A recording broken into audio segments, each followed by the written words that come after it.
అందరికీ నమస్కారం అండి. ఒక మంచి మెసేజ్‌తో నేను ముందుకొచ్చా. నేను చేసిన స్ప్రౌట్స్, అరికెలు జావా తింటూ.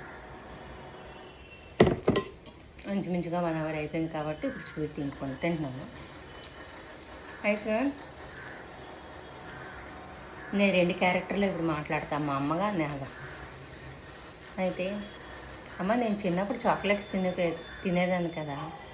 అంటే నేను చాక్లెట్స్‌కి అడిక్ట్ అయ్యానా అని నేను మా అమ్మకి అడుగుతున్నాను. మా అమ్మ చెప్తుంది, నీకు మానిపించడం కొంచెం కష్టమైంది అని. కానీ మా అమ్మ మానిపించడానికి ఎప్పుడు ప్రయత్నించలేదు. తను చనిపోయిన తర్వాత నేనే ప్రయత్నించి నేనే మానాను. కానీ అప్పటికంతా అయిపోయింది.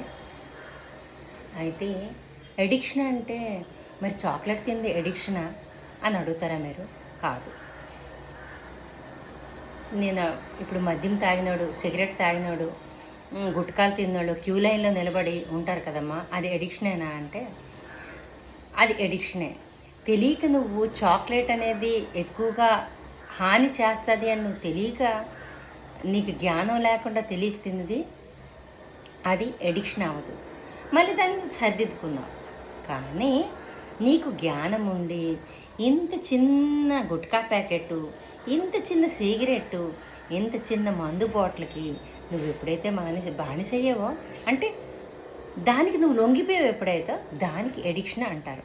అది నీకు హాని చేస్తుంది కాబట్టి, నెగటివ్గా నీకు హాని చేస్తుంది కాబట్టి అది ఎడిక్షన్. చాక్లెట్ అనేది ఎడిక్షన్ కాదు.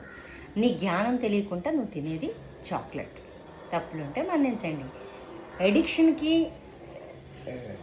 ఎడిక్షన్కి మరి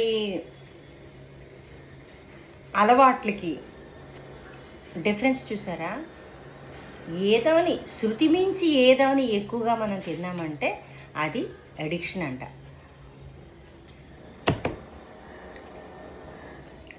అయితే నేనేమనుకున్నదాన్ని, చాక్లెట్ అనేది బ్రాండెడే కదా, అమూల్ ఫ్రూట్ అండ్ నట్టు నేను తినేదాన్ని, అది బ్రాండెడే కదా అనుకునేదాన్ని. మా అమ్మ కూడా పిల్లలకి ఇష్టం కదా తిండి అనేది, కానీ దాని గురించి అంతగా దానికి కూడా తెలియదేమో నాకు తెలిసి. అయితే దాని తర్వాత 5 రూపాయల చాక్లెట్ నుంచి ఎన్ని లక్షల రూపాయలు పెట్టిన చాక్లెట్ ఆ కోకోతోనే తయారు. అది ఎంత గలీజ్గా ఉంటుందో మీరు యూట్యూబ్లో వీడియోస్లో చూడొచ్చు. దయచేసి షుగర్ ఫ్రీ బిస్కెట్స్ అని, షుగర్ ఫ్రీ చాక్లెట్స్ అని ఎన్ని వచ్చినా కూడా ఏదని ప్రాసెసింగ్ ప్రోడక్టే అనేది నా ఒపీనియన్. తప్పులుంటే మన్నించండి. ఇంతటితో సెలవు తీసుకుంటాను.